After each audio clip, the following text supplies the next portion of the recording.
CNN. The head of Russia's space agency says new U.S. sanctions have the potential to destroy our cooperation on the International Space Station.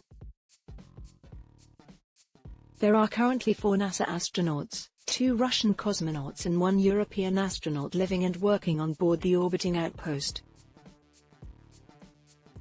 After President Joe Biden announced new sanctions Thursday that will degrade Russia's aerospace industry, including their space program, Roscosmos Director General Dmitry Rogozin said on Twitter that the station's orbit and location in space are controlled by Russian engines. If you block cooperation with us, you will save the International Space Station, ISS, from an uncontrolled deorbit and fall into the United States or Europe, Rogozin said. There is also the possibility of a 500-ton structure falling on India and China.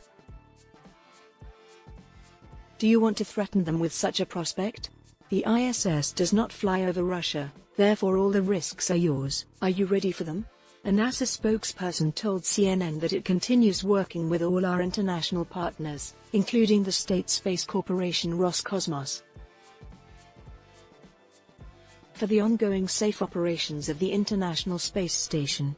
The new export control measures will continue to allow U.S.-Russia civil space cooperation.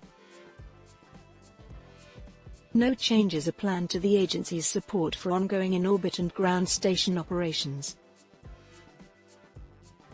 The new export control measures will continue to allow U.S.-Russia civil space cooperation, the spokesperson continued. The ISS, which is a collaboration among the U.S., Russia, Japan, Canada and the European Space Agency, is divided into 2 sections, the Russian orbital segment and the U.S. orbital segment.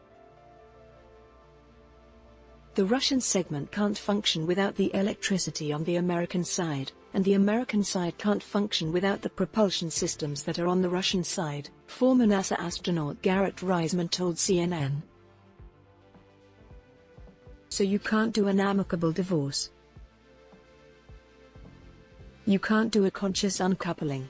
NASA has not responded directly to Rogozin's remarks, but it notes that the U.S. Space Agency continues working with Roscosmos and our other international partners in Canada, Europe, and Japan to maintain safe and continuous ISS operations.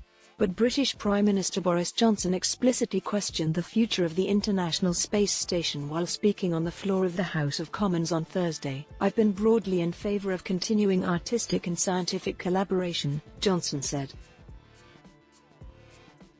But in the current circumstances, it's hard to see how even those can continue as normal. CNN's Sam Fossum contributed to this report. Adblock test. Why?